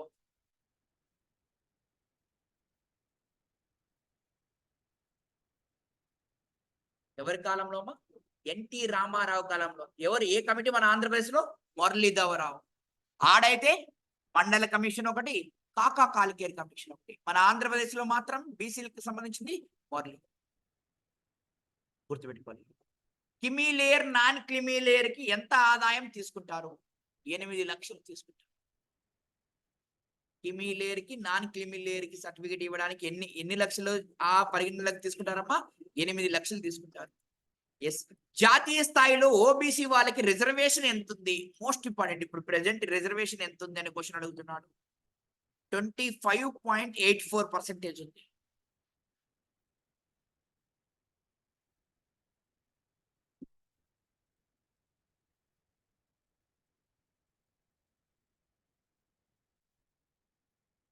ఏ యొక్క రాజ్యాంగ సవరణ ద్వారా, ఏ యొక్క ఆర్టికల్ ద్వారా వీళ్ళకు సో రిజర్వేషన్లు ఉద్యోగాల్లో కల్పిస్తారు? 16 సబ్సెక్షన్ 4 ప్రకారం.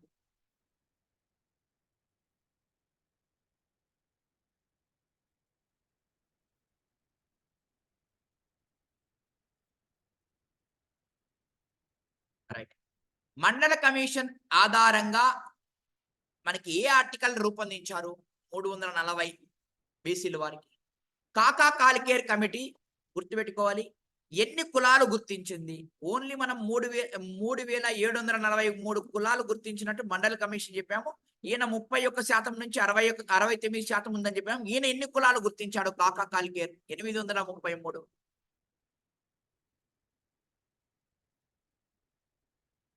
అందులో కూడా అమ్మా చాలా వెనకబడిన కులాలమ్మా 833.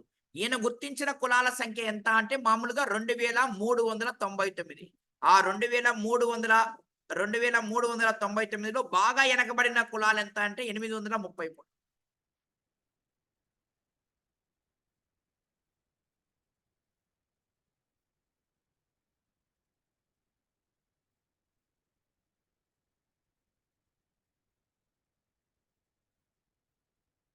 మండల కమిషన్ ని ఎప్పుడు ఏ సంవత్సరంలో ఏర్పాటు చేశారు? 1979. ఎప్పుడు రిపోర్ట్ ఇచ్చింది? 1980లో రిపోర్ట్ ఇచ్చింది. చెప్పుకున్నాం ఇవి.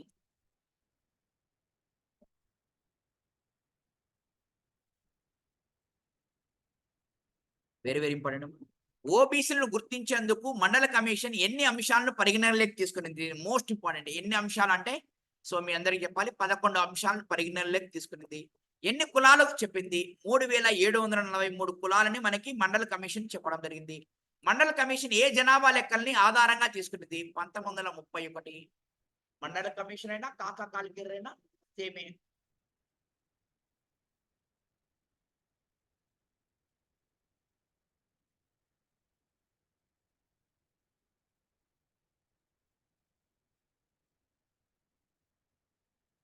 సుప్రీంకోర్టు ఓబీసీలకి జాతీయ స్థాయిలో కమిషన్ ఉండాలని ఏ ఏ కేసులో చెప్పింది?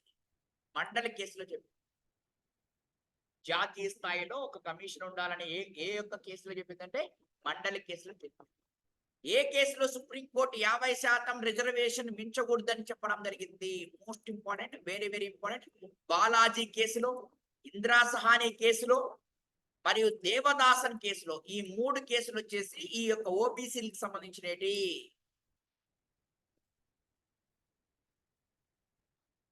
దాంట్లో ఏమని పిలిచిందంటే 50% కంటే రిజర్వేషన్‌లు మించకూడదు అని చెప్పింది. ఇంతటితో మనకి ఓబీసీల యొక్క సంక్షేమానికి సంబంధించిన అంశం కూడా క్లియర్‌గా ఇక్కడ మీకేమేమి అర్థమైనాయంటే ఓబీసీలకు సంబంధించి కాకా కాలికేర్ కమిటీ వచ్చింది. మండల కమిషన్ వచ్చింది. అదే ఉంటుంది. మండలి కమిషన్ పైన మనకు క్వెషన్ ఉంటది. Very, very important. సో, ఆయన మండల కమిషన్ ప్రకారం రిజర్వేషన్‌లు ఎంత ఇచ్చారంటే అమ్మా 27% అమ్మా. ప్రెజెంట్ అమలైతున్న రిజర్వేషన్ ఎంత అంటే 25.84% అమ్మా ప్రెజెంట్. రైట్. ఇవన్నీ ఒక్కసారి క్విక్‌గా రీకాల్ చేసుకోండి. మీ గ్రూప్‌లో కూడా పెట్టడం. ఇంతటితో మన క్లాస్ అనేది